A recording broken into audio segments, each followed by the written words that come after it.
Avec Emmanuel, on est diplômé depuis 2 ans. Suite à nos études, on a directement développé une activité et on a créé une société il y a 1 an qui s'appelle la société Ici et Là. Société dans le domaine de l'agroalimentaire qui a pour but de concevoir et de commercialiser des produits riches en protéines végétales et substituts de la viande. Là, on est sur le site de l'exploitation, la ferme du coup, de mes grands-parents, de mes parents, vraiment la ferme familiale.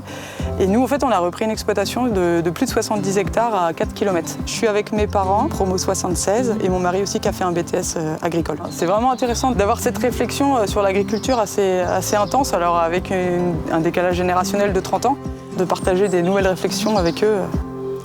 On en profite. Je suis arrivée chez GreenTag pour effectuer mon mémoire de fin d'études, dont le thème était la lutte contre le gaspillage alimentaire au niveau du rayon des fruits et légumes. J'ai pu en fait développer la fabrication de jus et smoothies à partir de fruits et légumes invendus du rayon.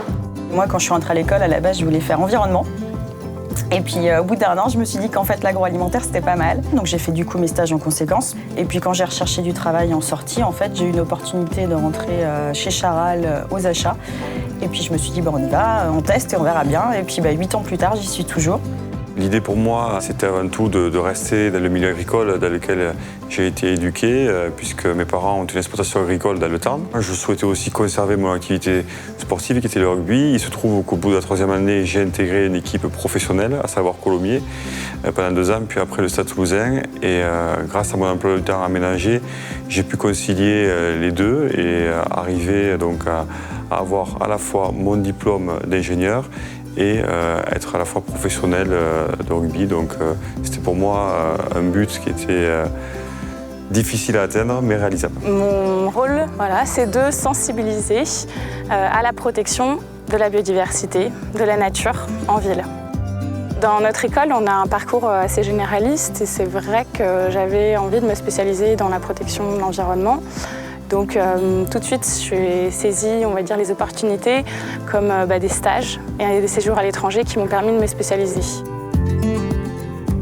J'avais déjà l'envie de me tourner vers l'international, donc j'ai pris les pages jaunes et j'ai trouvé un maître de stage au Pérou qui a bien voulu m'accueillir pour une mission de 3 mois.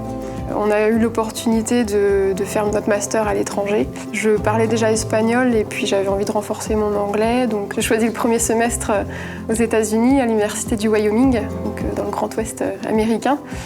Et ensuite, 2e semestre au Mexique, au Tec de Monterrey, dans le nord du Mexique. Si j'ai postulé au Crédit Agricole, c'est tout simplement parce qu'en dernière année de cursus, on avait à l'époque la personne qui s'occupait des relations extérieures qui venait nous faire une présentation de la banque du Crédit Agricole et qui nous a dit que le Crédit Agricole accueillait en bras ouverts les élèves ingénieurs.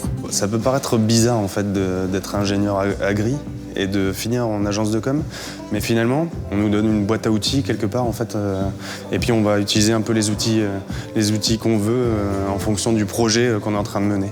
C'est ça pour moi être ingénieur.